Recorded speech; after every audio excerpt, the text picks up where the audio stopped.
اللہم صلی وسلم علی النبی وعلی آلہ واصحابہ وبارک وصلی وسلم علیہ۔ بعض باتیں اتنی ضروری ہیں کہ جس قدر وہ بیان ہو جائیں بیان کم ہے اور ضرورت زیادہ ہے۔ اکبر بادشاہ کو ایک زمانے میں جب وہ رحم دل اور معتدل مسلک کا مسلمان تھا تو اس کو شوق پیدا ہوا کہ میں بھی ایک اسلامی آئین لکھوں، اور اس کا نام رکھا گیا آئین اکبری۔ تو فیضی وغیرہ سے پوچھا کہ کس طرح لکھو گے؟ اس نے کہا لوگوں کو طہارت سمجھائیں گے اور ہر اچھے کام سے پہلے بسم اللہ سمجھائیں گے۔ اکبر بادشاہ بہت خوش ہوا، اس نے کہا جس کام کی بنیاد میں طہارت ہو اور جس کام کے آغاز میں اللہ کا نام ہو، اللہ ان بندوں سے بہت زیادہ خوش ہوگا۔ یہ خیال اس لیے پیدا ہوا کہ کچھ چیزیں لوگ بھول رہے ہیں بالکل، اور وہ بھولنے کی نہیں ہے۔ مثلا ایک آدمی ایک اچھا کام کر رہا ہے تو بسم اللہ پڑھ لے، بسم اللہ الرحمن الرحیم۔ کھانا کھا رہا ہے، کتاب دیکھ رہا ہے، کپڑا پہن رہا ہے، کسی سے کوئی چیز لے رہا ہے، دے رہا ہے، بسم اللہ پڑھنے سے کیا ڈیزل اور پیٹرول خرچ ہوتا ہے؟ عادتیں اچھی ہو جائے گی نا۔ اللہ کتنے اچھے کام اللہ ہم سے لے رہے تو بسم اللہ زبان پر ہونا چاہیے۔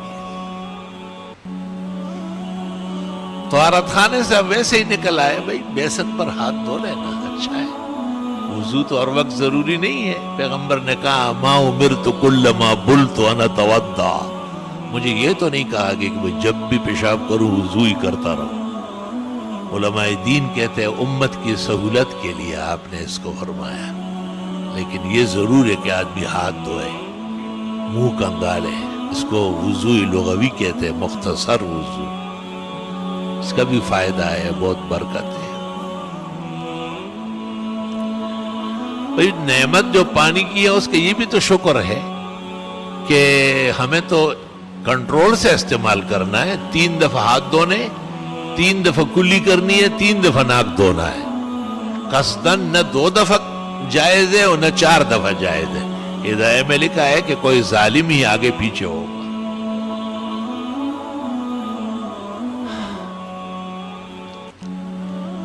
اور سر کا مسح 1 دفعہ ہے، اور باقی ہاتھ کونیوں تک یا پیر ٹخنوں تک دھونا 3 دفعہ ہے، اور وضو میں پانی کم سے کم استعمال کرنا ہے۔ رسول اکرم صلی اللہ علیہ وسلم نے فرمایا، تحتاوی علی المراقی میں روایت ہے کہ علیکم ان تحتاطو، احتیاط کرو، ولو کنتم علی شط نہر، اگرچہ آپ نہر کے کنارے بیٹھ کے وضو کر رہے ہیں تب بھی پانی احتیاط سے استعمال کریں۔ مجھے بہت خوف رہتا تھا اور پریشان رہتا تھا۔ امام شافعی کا قول نقل کیا ہے امام ترمذی نے کہ بس اپنی احتیاط اور اندازہ صحیح کرنا چاہیے، بس۔ بہت خوش ہوا۔ دوسری طرف ایک روایت یہ نگاہ سے گزری کہ جتنا پانی وضو میں غسل میں ضرورت کے لیے استعمال ہوا، یہ قیامت کے دن نیکیوں کے پلڑے میں ڈلے گا اور حسنات کا وزن بڑھائے گا۔ اور جو پانی اسراف کے طور پر زیادہ بے ضرورت استعمال کیا گیا، اللہ تعالیٰ حفاظت فرمائے، اللہ اس شرمندگی سے بچائے، وہ بدیوں کے گناہوں کے پلڑے میں ڈل کر گناہوں کا وزن بڑھائے۔ تو ایک تو کام کرتے وقت، کسی چیز میں ہاتھ ڈالتے وقت بسم اللہ بسم اللہ، علماء کہتے ہیں اتنے بھی کافی ہے، بسم اللہ، بسم اللہ الرحمن الرحیم، بسم اللہ الذی لا یضر مع اسمہ شیء فی الارض ولا فی السماء وهو السمیع العلیم۔ شرح شمائل میں ہے، ابراہیم بیجوری نے لکھا ہے کہ کہ جب یہ دعا پڑھ لی جائے نا تو چاروں طرف مشرق مغرب شمال جنوب ہر طرف سے اللہ تعالیٰ ملائک کو حکم دے دیتا ہے کہ یہ کیا کہہ رہا ہے، بھاگو نا. چاروں طرف سے اس کی حفاظت کے لیے فرشتے کھڑے ہو جاتے ہیں، کیونکہ اس میں یہ ہے کہ میں اس اللہ کے نام سے شروع کرتا ہوں کہ اس کے نام کے بعد کوئی مخلوق نہ آسمان کی اور نہ زمین کی کچھ بگاڑ سکتی. اتنا بہترین کلمہ ہے. ہم پورا دن لگے رہیں گے اتنی بڑی بات نہیں کر سکتے جو پیغمبر نے وہی سے کہی.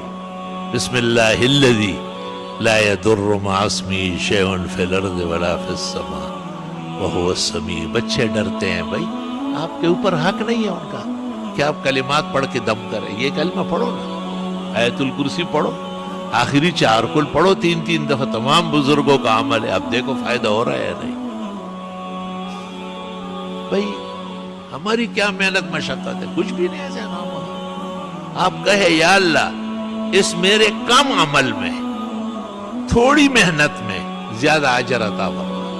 اللہ خوش ہوتا ہے. کسی کے ایک آنسو سے ہزاروں دل دھڑکتے ہیں، کسی کا عمر بھر رونا یوں ہی بیکار جاتا ہے.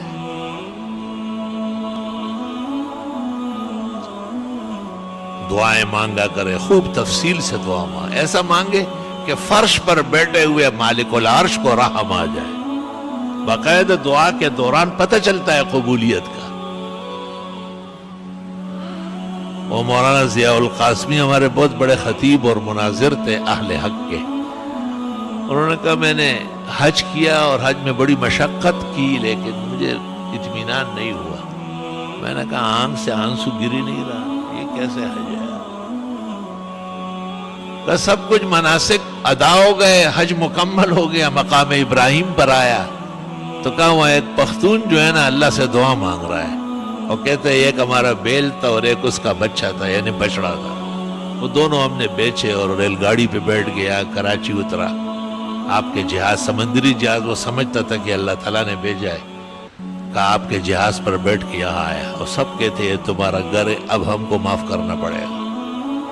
تو مولانا نے کہا میں نے جلدی قاعدے کی شکل میں بیٹھ کے میں نے کہا یا اللہ اس مسلمان کی دعا میں مجھے بھی شریک فرما. کہا زار و قطار رونے لگا. تو توجہ اللہ یہ ان اعمال کی بدولت پیدا ہوتی ہے. اللہ تعالیٰ نے ایسا نبی کامل و اکمل بھیجا ہے کہ جب ان کے بنائے ہوئے طریقوں پر آپ چلیں گے خود بخود تواضع و عاجزی آ جائے گی. وہ ایک عالم سے پوچھا گیا نا کہ سر ننگا کر کے دعا کر سکتے ہیں؟ اس نے کہا تواضع کے طور پر جائز ہے. دوسرے نے پیچھے سے کہا خلاف سنت ہے. وہ چپ ہو گیا. کیوں کہ تواضع کبھی سنت کے خلاف تو ہوتی نہیں ہے، اور جس کو آپ تواضع کہتے ہیں وہ غلط ہے. اس نے کہا سر ننگا کر کے دعائیں مانگنا یہ نبی کی عادت نہیں تھی.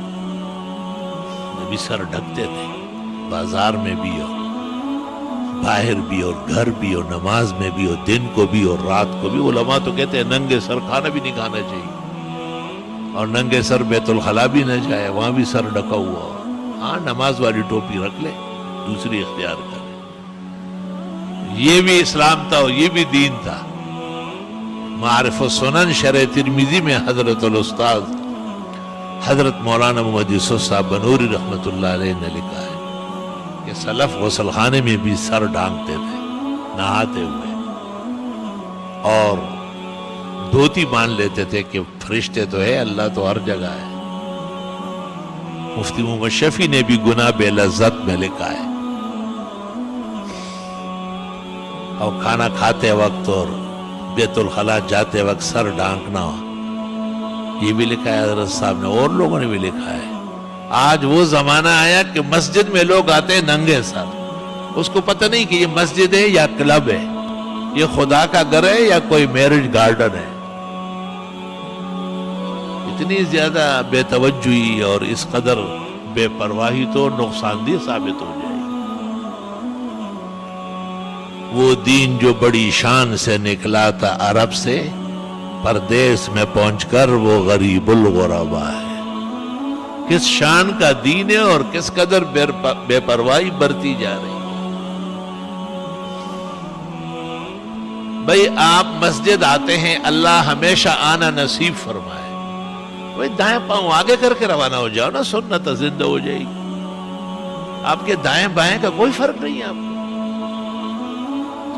خیر کے کام میں دائیں پاؤں آگے، بیت الخلاء جاتے وقت پہلے بائیں پاؤں اندر کرو، نامناسب کام ہے، مجبوری ہے۔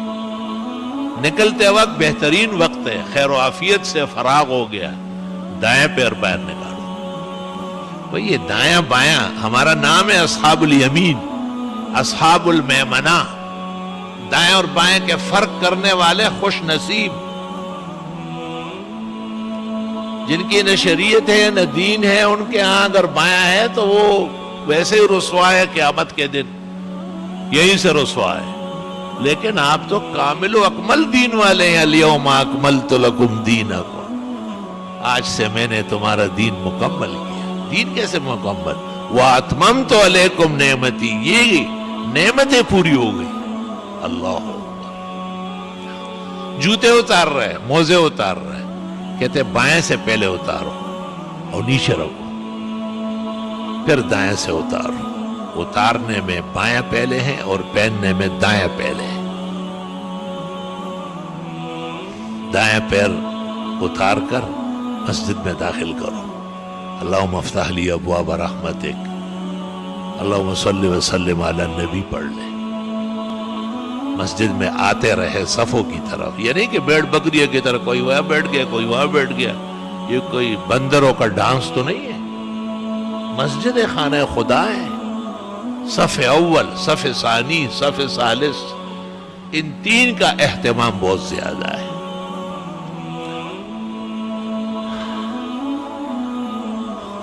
قدرتی طور پر آپ کو دائیں طرف جگہ مل گئی، اللہ کا شکر ادا کر، ممبر و محراب سے دائیں طرف مل گئی، لیکن آپ قصد نہیں کریں گے کیونکہ بائیں طرف کوئی جائے گا تو کیا آدھی صف بنائیں گے؟ جب ثواب اور ڈسپلن کا جھگڑا ہو جائے تو ڈسپلن کا اعتبار ہو۔ اس لیے جن صحابہ نے جانے میں دیر کی اور آپ کے پیچھے جمعہ پڑا، آپ نے کہا 500 سال جنت دیر سے جاؤ گے، تم نے ڈسپلن کا نقصان کیا ہے۔ ڈسپلن یہ ہے کہ میں نے کہا کہ نکلو اور تم اپنی بات کر رہے ہو کہ جی جمعہ پڑھ کے چلے جاتے ہیں۔ یہ ایک بڑا مسئلہ ہے کہ اسلام کے اندر ڈسپلن، جسے آپ کہتے ہیں بہترین اسلوب، عمدہ طریقہ کار، وہ قابل تعریف ہے۔ بھئی صفوں میں آپ آئے، بھئی صفوں میں بیٹھ جائے نا، انتظار کرے جماعت کا۔ منتظرین جو جماعت کے ہیں، صحیح مسلم اور ترمذی میں ہیں، وہ نمازی کے حکم میں ہیں، یہاں تک کہ آنے والا سلام نہ کرے۔ عالمگیری، مرقات، تمام معتبرات۔ اگر کسی نے غلطی سے السلام علیکم کیا، لوگوں کو مسئلے کام ہونے، روز میں یہ بیان کرتا ہوں، بورڈ بھرے ہوئے، پمفلٹ شائع ہے، پھر بھی جتنی کوتھی ہوتی آن کلو تھی۔ تو کسی نے غلطی سے کہا السلام علیکم، تو پختنو جماعتی نے دی ڈیری یا بیٹے کی دی، السلام علیکم، والے کاکا پا خیالکا دا دستار پلار دیرا دا دا خانہ خدا دا چلو نے غوخنی ہو وہ ناٹائی نوگا تا دیر ڈیلی ڈیلی کی۔ مسائل علماء کا میدان ہے، یہ بیان نہیں کریں گے کہ قیامت کے دن آتشی زنجیروں سے جکڑے جائیں گے اور آتشی کینچیوں سے ان کی زبانیں کاٹی جائیں گی کہ آپ کے سامنے بیان گڑبڑ ہو رہی تھی، خاموش تھے آپ۔ تو علماء کہتے ہیں کہ یہ جو السلام علیکم کی اس غریب سے غلطی ہو گئی، مسئلہ معلوم نہیں ہے، آپ کو تو معلوم ہے نا، تو لا یجیبون، عالمگیری میں جواب نہیں ہے اس کا، تاکہ اس کو احساس ہو جائے۔ اب جماعت کڑی ہو رہی، اب یہ چاروں طرف دیکھتے، کیا دیکھ رہے ہیں؟ یہ وہی پاکستان ہے، گلشن اقبال ہے، آسان مسجد ہے۔ آج صبح فجر میں نے ایک بزرگ ساتھی کو بہت صاف ڈانٹا، میں نے کہا کتنی قیمتی باتیں ہو رہی ہے، تم متوجہ نہیں ہو رہے۔ یہ جو مسئلہ ہے کہ چھوٹے بچوں کو آگے نہ آنے دے، کیوں؟ ان غریبوں کو سمجھ نہیں ہے انتشار ہوتا ہے۔ تو اگر کوئی بزرگ بھی صف میں بیٹھا ہوا ہے، منتشر الذہن ہے، تو اس کو بھی سنبھالنا پڑے گا، لگام دینا پڑے گا اس کو۔ میں نے کہا کہاں دیکھ رہے آپ؟ دیکھنا صرف امام کا حق ہے۔ لِيُقَدِّمَ الْمُتَأَخِّرَ وَلِيُؤَخِّرَ الْمُتَقَدِّمَ، جو آگے ہے تھوڑا سا پیچھے ہو جائے، جو پیچھے ہے تھوڑا سا آگے ہو جائے، صف بنا لے، صف درست کر لے، سر ڈھک لے، پانچے اوپر کر لے، پیروں میں فاصلہ کم کر لے۔ یہ امام کا مقام ہے، یہ نمازیوں کا نہیں ہے۔ سلام پھیرو چاروں طرف، کیا آپ قید خانے سے نکل آئے؟ وہ یار آرام سے بیٹھے رہو۔ پھر صفوں کے لیے کھڑے ہوتے ہیں تو ہاتھ باندھ لیتے، خاص کر ہمارے صوبہ سرحد سے جو آتے ہیں، ہداہم اللہ، خدا انہیں اور ہم سب کو ہدایت دے۔ ان کا یہ خیال ہے کہ یہ بڑا کارخ ہے۔ بھائی صفوں نماز سے پہلے، اللہ اکبر سے پہلے ہاتھ کھلے چھوڑنا سنت ہے، اس کو ارسال کہتے ہیں، ہاتھ کھلے چھوڑنا۔ اور اللہ اکبر کے بعد ہاتھ باندھنا سنت ہے، اس کو وضع کہتے ہیں، واو ضاد عین وضع۔ تو ہاتھ باندھنا اللہ اکبر کے بعد ہے، یہ ابھی اللہ اکبر ہوا ہی نہیں ہے، اس نے ناف پہ ہاتھ باندھے ہوئے ہیں، اس کو سنبھالنا پڑے گا۔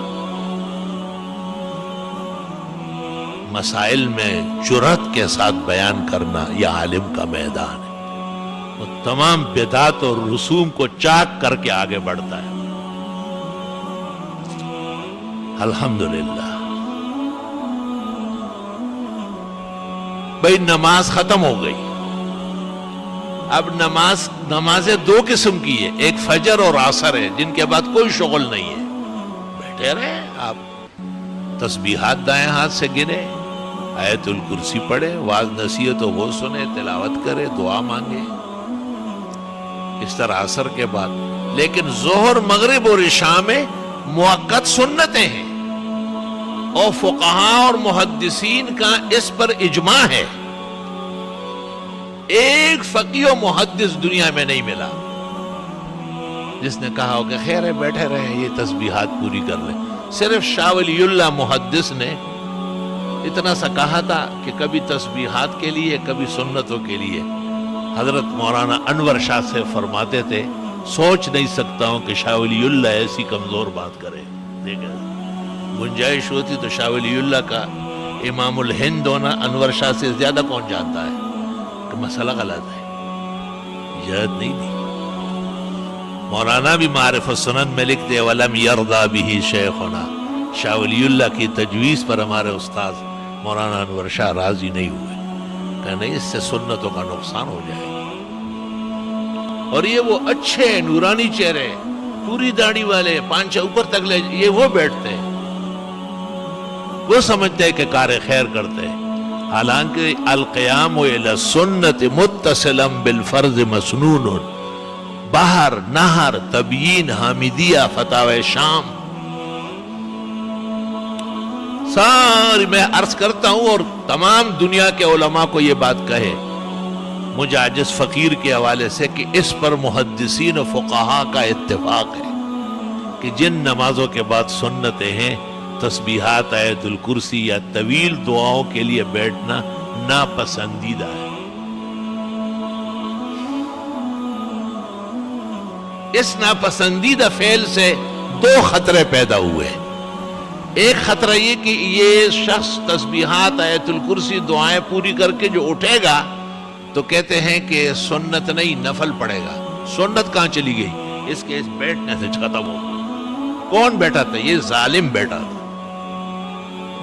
سنت کا قاتل ہے یہ۔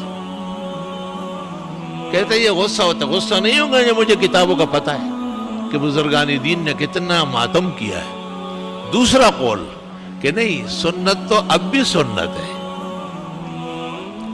لیکن خلاف سنت طریقے سے۔ کیوں؟ جیسے ولیمہ میں ڈانس، ختنے میں اعلانات، بدعتیوں کا صلاۃ والسلام، صلی اللہ علیہ وسلم اپنی جگہ سنت ہے، طریقہ بدعت کا ہے۔ تو علماء دین کہتے ہیں، ابن الحمام محقق نے شرح ہدایہ میں اسی کو اختیار کیا، اور اسی پر ابراہیم قورانی اور تمام ائمہ دین کا اتفاق ہے کہ سنت تو اب بھی پڑھ رہا ہے، لیکن خلاف سنت طریقہ ہے۔ تو موافق سنت کیا تھا؟ اللہم انت السلام او بمقدارہا، مختصر دعا کے بعد سنت پڑھنا تھا، وہ بہترین کام۔ اللہ اکبر. یہ باتیں اس لیے کہی جاتی ہے کہ آپ سنیں سمجھیں اور اپنے بھائیوں کا ہاتھ بٹھائے. لوگوں سے لڑے جھگڑے نہیں, لڑائی جھگڑے کی ضرورت نہیں ہوتی. آپ کا اور ہمارا کام بیان کرنا ہے. بشنود یا نشنود منہائے ہوئی بھی گناہ. پہلے میں بہت غمگین رہتا تھا کہ یار ساری زندگی اسی میں گزر گئی اور کوئی کام ہی نہیں کر سکتے. سر ڈانکو, پانچے اوپر کر لو, جاپانی قمیص نہیں پہنو, کونیوں تک قمیص پہنو. تو پھر حضرت اقدس امام الازہر مولانا انور شاہ نے ایک جگہ لکھا ہے, ہماری قسمت میں یہی لکھا ہے کہ ہم عوام کے ساتھ عمر بھر نہ بردازماں ہوتے رہے. پھر فرماتے انشاءاللہ تعالی اجر ملے. اصل تو اجر. وہ ایک زمانے میں ہم روافظ کے خلاف جیل میں تھے. کراچی کے مقتدر علماء, یہ فقیر طالب علم عاجز مسکین بھی ساتھ تھا. تو جیل کا نظام ذرا ایسا ہوتا ہے پریشان کرتا ہے. وہ ریسٹ ہاؤس تھا, ہر کھانے میں commissioner, D C, S D M شریک ہوتا تھا اور قسم قسم کی دعوتیں تھی. لیکن 12 علماء دین آزاد مخلوق ہے, وہاں بند کرنا ٹھیک نہیں ہے. تو ایک دن ہمارے استاد مفتی احمد الرحمن رحمۃ اللہ علیہ نے ہم کو عجیب نصیحت کی. فرمایا میاں باہر جا کے کیا کرو گے؟ ہم نے کہا مدرسوں کا کام ہے, درس ہے, امامت ہے. کہا کیوں کرتے ہو یہ؟ ہم نے کہا ثواب. کہا یہاں دین کے لیے جو جیل کاٹ رہے ہو ثواب نہیں ملے گا کیا؟ خدا کی قسم اس دن سے ہمارا دماغ کھل گیا, عقل آ گئی. استاذ ہوتے, ہمارے استاذ تھے اور اسی دن رہائی ہو گئی. یا اللہ, استقامت کی ضرورت ہے. استقامت جب آپ میں نہیں ہوگی تو مشکل بڑھتی جائے گی. جب آپ استقامت اختیار کر لیں گے مشکل کو شکست ہو جائے گی اور آپ جو چاہیں گے وہی ہوگا. بہرحال یہ باتیں ہیں جو آپ کو یاد رکھنا چاہیے. اللہ اللہ. بھئی ہم یہ بھی بتاتے ہیں کہ دعا توجہ سے مانگنا چاہیے. ہمارے ساتھی ہے اور ہمارا سرمایہ ہے, ایک خاص دوست ہے, وہ علیحدہ انٹرنیٹ کمرے میں رہتا ہے. تو یہ جو شخص یہاں نہیں آتا ہے وہاں نماز پڑھتا ہے, یہاں آنے میں اس میں فرق ہو جائے گا. ہم نے تو اجازت دی ہے کہ منتظم آئے, لیکن آزادی فکر پیدا ہو. اگلے سب میں اس کو جلن ہوگی. پھر وہ تو آزاد خیال پیدا ہوا ہے, پیچھے کھڑا رہتا ہے. اب ایک آدمی اندر کمرے میں نماز پڑھتا ہے, کیا مطلب ہے کمرے میں کی نماز پڑھ رہا ہے؟ کوئی عذر ہے, ٹانگ ٹوٹی ہوئی ہے, کوئی پریشانی ہے تو نماز تو جائز ہے قبلہ رخ ہو کے, ہم نے فتویٰ بھی دیا ہے. لیکن صفوف میں آنا, مسجد میں آنا, سینکڑوں باتیں ہیں جو اجتماع کی وجہ سے آدمی کو نصیب ہوتی ہے. تو میں نے جب ان کو غور سے دیکھا تو بہت دکھ ہوا. میں نے کہا آپ ہمارے کام سے ہی انٹرنیٹ روم میں رہتے ہیں, لیکن یہ آپ کی عادت ہے جو دعا میں ہے, یہ تو بالکل کسی اور مذہب کی ہے. آنکھوں کو ہاتھ مل رہا ہے دعا میں, ایک آنکھ بڑی ہو رہی ہے, ایک چھوٹی ہو رہی ہے, جیسے جنات کو ڈرانا چاہتا ہے. اور میں نے کہا اس طرح نہیں ہے. دعا میں آپ کو ہلنے کا حق نہیں ہے. دعا کس سے مانگ رہے؟ احکم الحاکمین, وہ تیرے جیسے تھوڑا ہی ہے, اس جیسے تو کوئی بھی نہیں. لے سکا مثلی شیء. تو دعا بہت توجہ سے مانگا کریں. ہاتھ نہ بالکل کھلے ہوئے ہو نہ بالکل بند ہو. عالمگیری میں لکھا ہے معمولی سا فاصلہ رکھے, نہ بہت اٹھائے نہ بہت بٹھائے, سینے کے سیدھ میں ٹھیک ہے. اور حدیث میں دعا ایسی مانگو جیسے آپ ہتھیلیوں سے کوئی چیز مانگ رہا ہے. دعا میں ادھر ادھر دیکھنا, اوپر نیچے سر اٹھانا بد نصیبی ہے, دعا سے محرومی ہے.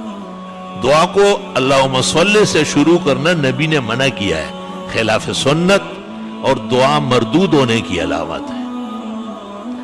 جس آدمی نے اللہم صلی سے شروع کیا, آپ نے کہا عجلتا, اجلت کر رہا ہوں. دوسری حدیث میں ہے کہ متعجل کی دعا قبول نہیں ہوتی. فرمایا اذا دعوت فاحمد ربک, جب بھی دعا مانگو پہلے الحمدللہ پڑھو. ثم صلی علی نبیک, دوسرے درجے میں پیغمبر پر درود بھیجو. ثم صل تو پھر مانگ ملے گا. آپ اندازہ لگائے, یعنی دعاؤں کے آداب بھی بڑے بڑوں کو یاد نہیں ہے. اللہم صلی علی محمد. بابا یہ کیا ہو رہا ہے؟ کیا آپ کی اپنی کوئی شریعت ہے کیا؟ یہ ترمذی بخاری اور مسلم کے بعد اہم مہم کتاب ہے. دعوات الکبیر میں 4 حدیث ہے، چاروں میں پیغمبر نے منع کیا کہ درود شریف سے آپ نیک عمل شروع نہیں کر سکتے. کسی بھی وظیفے کے بارے میں یہ کہنا اول و آخر درود سری دروغ، غلط، فوش، غلط، پیغمبرانہ خلاف ورزی. اول الحمدللہ، سبحان اللہ، التحیات للہ، اللہ اکبر. کوئی بھی کلمہ مدح الہی پر دلالت ہو وہ حکم الحمدللہ میں. شکر کرو کہ مرنے سے پہلے پتہ چلا، ورنہ لحد میں اتر جاتے ہو منکر نکی ڈنڈے سوٹے دکھاتے کہ آج تک تو نے انسانوں والی دعا بھی نہیں مانگی. ترمذی شریف جلد اول جہاں کتاب الصلاۃ پوری ہو رہی، امام ترمذی کہتے ہیں باب الثناء علی اللہ، پہلے اللہ کی حمد و ثنا، ثم الصلاۃ علی النبی، پھر درود، ثم الدعاء. اب مانگو جو مانگنا. اللہ تعالی ہماری عاجزانہ دعائیں بھی قبول فرمائے. اور بھی بہت مسئلے مسائل ہیں، بیان کرتے رہیں گے. آج میں کچھ تھکا ہوا بھی تھا، وہ ایسے ہی رہتا ہے، اور کچھ مہمان بھی آئے ہیں، ان کی بھی خدمت باقی ہے. بس یہی چند باتیں منتشرات. ہاں اس میں یہ بھی ایک بات رہ گئی کہ مسجد سے نکلتے وقت پھر بھی خیال رکھنا ہے، بایاں پاؤں پہلے نکالیں اور نیچے رکھیں، جوتے میں نہ رکھیں، بندگی اختیار کریں. اللہم انی اسألک من فضلک پڑھ لیں. پھر دایاں پیر جوتے میں ڈالے. پہننے میں دایاں پہلے ہیں، اتارنے میں بایاں پہلے ہے. بخاری نے کتاب اللباس میں باب قائم کیا ہے. اور دعائیں مانگتے رہیں. اب کتنے لوگ یہاں بیٹھے جو اس خیال میں ہے کہ ہمارے لیے دعا کر رہے ہیں، ہم جو ہے نا کاروبار اچھا ہو جائے، اچھی نوکری مل جائے. یہ سب کہتے ہیں نا، لوگ پریشان ہیں. لیکن میں یقین سے کہتا ہوں کہ یہ جھوٹے ہیں، بالکل جھوٹے، پکے جھوٹے. کیوں؟ یہ دعا کیا ہے؟ یہ جو نبی نے دعا بتائی، فضل یہاں بالاتفاق رزق حلال کسب معاش کے معنی میں، وابتغوا من فضل اللہ. یعنی اب آپ نماز سے فارغ ہو گئے، اللہ سے دعا مانگے کہ یا اللہ میرے لیے رزق حلال کے دروازے کھولے، میرے لیے اپنے خزانے رزق کے اور کسب کے متوجہ. آپ کے پیغمبر نے آپ کی رہنمائی کی. خدا کی قسم دنیا کے شیخ عبد القادر، ابو حنیفہ و بخاری، معین الدین چشتی، سارے کے سارے ایک طرف ہو جائے، جناب رسول اللہ صلی اللہ علیہ وسلم کا ایک کلمہ 7واں آسمان سے بلند و برتر ہے. آپ نے نماز پڑھی ہے، آپ کا حق واجب ہو چکا ہے. اب آپ جوتے پہن کے جا رہے ہیں تو رزق حلال تو چاہیے ہمیں دنیا میں رہتے ہوئے. اللہ تعالیٰ رزق حلال نصیب فرمائے. پیغمبروں کو بھی کہا ہے یا ایھا الرسل کلوا من الطیبات واعملوا صالحا. ایک پاک پیغمبروں، حلال کھاؤ اور اچھا عمل کرو. اچھا عمل بعد میں، حلال کھانا پہلے. کیونکہ آدم علیہ السلام سے ذرا سی بی بی صاحبہ کے کہنے میں آئے اور وہ چک لیا دانہ. خدا جانے کہ وہ سٹروبیری تھی یا گندم تلے کوئی بلا تھی. ہاں سٹروبیری والے بڑے اس کے حق میں کڑے ہو گئے. میں کہتا ہوں شرم کرو، حیا کرو. اس کا نام اردو میں تلاش کرو. پرائی زبان بول رہے ہیں. سٹروبیری تو اس لیے کہتے ہیں کہ اردو میں اس کا نام زقوم ہے، اور زقوم انہو طعام الاسیم، یہ جہنمیوں کا خوراک ہے. تو میرے احسان مان لو کہ میں نے کہا مت کھاؤ. امرود کھاؤ، مالٹے کھاؤ، سیب کھاؤ، آم آئے، چون سا آ گیا وہ کھاؤ، لنگڑے کھاؤ، سدڑی کھاؤ. یہ کیا گن کھاتے ہیں آپ؟ کہتے جی اور نہیں کہتے. میں نے کہا اور تو تمہیں خوشی بھی کھلاتے تھے جانوروں کے. یہاں سے مسئلہ چلا ہے. صرف مسئلہ نہیں، میں نے کہا جس ہوٹل میں یہ بک رہے ہیں اس ہوٹل سے کھانا بھی حرام ہے، اور جس توے پر پکتا ہے اس توے پر کلیجی اور دل پکانا بھی، وہ تو حرام پلیت ہو چکا ہے. وہ تو خنزیر کی طرح ناجائز ہے. 7 چیزیں ہر حلال جانور میں جو حرام ہے. ذکر و خصیتین پہلے دوسرے نمبر پہ آئے. ندی کو کوٹے کھوڑے وما ورته چې کوټه مخوري گازر اخري مولای وره او دا مخوري دوی خورڅ وکړه دا وي دوی خو نوې ما دوی ویلې شي دا هر چا کار نه دی. یا ایھا الذین آمنوا کلوا من طیبات ما رزقنا، اے مسلمانوں حلال چیزیں کھاؤ، واشکروا للہ، اللہ کا شکر کرو کہ تمہیں پتہ چل گیا، ان کنتم ایاہ تعبدون، اگر واقعی تم اللہ کی عبادت کرتے ہو۔ الحمدللہ رب العالمین، نستغفرک اللہم ونسألک السلام والعافیہ، لا الہ الا اللہ وحدہ لا شریک لہ، لہ الملک ولہ الحمد وعلی کل شیء قدیر۔ ربنا آتنا فی الدنیا حسنہ وفی الآخرۃ حسنہ وقنا عذاب النار۔ اللہم انا نسألک العفو والعافیہ فی الدنیا والآخرہ۔ اللہم انا نعوذ بک من جمیع المحن والفتن ما ظہر منہا وما بطن۔ یا اللہ بیماروں کو صحت شفا دے، پریشان حالوں کی مدد فرمائے۔ ہمارے جو بھائی رزق حلال کسب معاش میں فکر مند ہیں، ان پر خصوصی فضل و احسان شامل کر لے۔ خدایا ان کے لیے بند دروازے کھولے اور دور کے خزانے قریب لے آئے۔ کم محنت پر زیادہ اجر اور عمدہ معاش اور بہترین حیات طیبہ نصیب فرما۔ اللہ نسل و نسب میں تا قیامت خیر الرجال صالحین پیدا فرما۔ سال کی ابتدائے نئے نئے طلباء باادب لیا، باذوق لیا، علم و عمل کے اولیاء و صلحاء متوجہ فرما۔ مجاجز فقیر و رفقاء کار کی مدد فرما۔ احسن العلوم کے در و دیوار چپے چپے سے توحید و سنت اور فقہ کی نہریں و چشمے جاری فرما۔ تمام شاخیں، مدارس، مقاصد، دراسات، الاحسن اسلامی فاؤنڈیشن، جامع عثمان مسجد طاہر اور جامع مسجد حضرت اقدس مولانا مفتی محمود صاحب نوری آباد کی تعمیر و تعلیم بہت جلدی تکمیل تک پہنچا۔ بنانے والوں، توجہ کرنے والوں کو خوب خوب اجر نصیب فرما۔